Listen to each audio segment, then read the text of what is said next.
Sitting M P ആയിട്ടുള്ള ബെന്നി ബെഹനാന്റെ പ്രവർത്തനങ്ങളെ ജനങ്ങൾ അവലോകനം ചെയ്യും. അതോടൊപ്പം തന്നെ കേന്ദ്ര സംസ്ഥാന സർക്കാരുകളുടെ ജനവിരുദ്ധമായിട്ടുള്ള നടപടികൾ ഓരോന്നും ഇഴകീറി പരിശോധിച്ചുകൊണ്ടുള്ള ഒരു തെരഞ്ഞെടുപ്പായിരിക്കും ഈ നടക്കാൻ പോകുന്നത്. ബെന്നി ബെഹനാൻ എം പി ആയതിനു ശേഷം 19,85,00,000 രൂപയുടെ പ്രോജക്റ്റുകൾ, വിവിധ തരത്തിലുള്ള പദ്ധതികൾ ഈ മണ്ഡലത്തിൽ നടപ്പാക്കിയിട്ടുണ്ട്.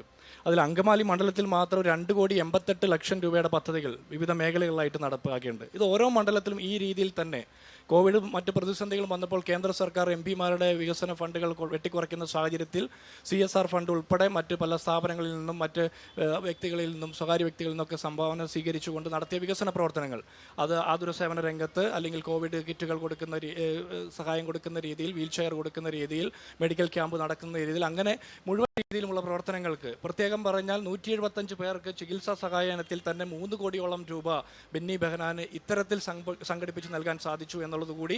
അതായത് MP ഫണ്ടിൽ നിന്നല്ലാതെ മറ്റു ഫണ്ടുകൾ കണ്ടെത്തി മണ്ഡലത്തിൽ സജീവ സാന്നിധ്യമായിരുന്നു. തീർച്ചയായിട്ടും.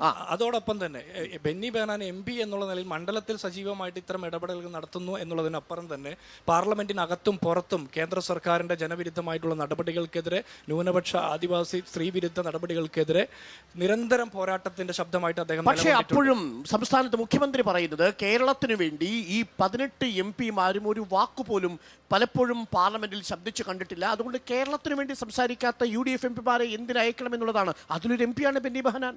അല്ല, അദ്ദേഹം കേരളത്തിന്റെ മുഖ്യമന്ത്രി പറയുന്നത് നമ്മൾ വിലക്കെടുക്കേണ്ട കാര്യമില്ല. അദ്ദേഹം കള്ളം പറഞ്ഞ് മൈക്ക് വല്ലോ തന്നെ ഒടിയുന്ന അവസ്ഥ വരെ എത്തി. അതുകൊണ്ട് കേരളത്തിന്റെ മുഖ്യമന്ത്രി നിരന്തരം പറയുന്ന കാര്യത്തെക്കുറിച്ച് നമ്മൾ കാണണ്ട. കേരളത്തിലെ ജനങ്ങൾ അദ്ദേഹത്തിന്റെ പ്രവർത്തനങ്ങൾ അവലോകനം ചെയ്യുന്നുണ്ട്. ഇവിടെ സപ്ലൈകോ ഔട്ട്ലെറ്റുകളിൽ നിത്യോപയോഗ സാധനങ്ങൾ കിട്ടാതിരിക്കുന്നു, വൈദ്യുതി വർധനവ്, ചാർജ് വർധനവ്, വെള്ളക്കരം വർധനവ്, ടാക്സ്, എല്ലാ രീതിയിലുമുള്ള നികുതി വർദ്ധിപ്പിച്ചിട്ടും ഈ സംസ്ഥാനത്തെ ആളുകൾക്ക് പെൻഷൻ കൊടുക്കാൻ പറ്റുന്നില്ല, റേഷൻ കൊടുക്കാൻ പറ്റുന്നില്ല, സർക്കാർ ഉദ്യോഗസ്ഥർക്ക് ശമ്പളം മുടങ്ങുന്ന സാഹചര്യം ഉണ്ടാകുന്നു.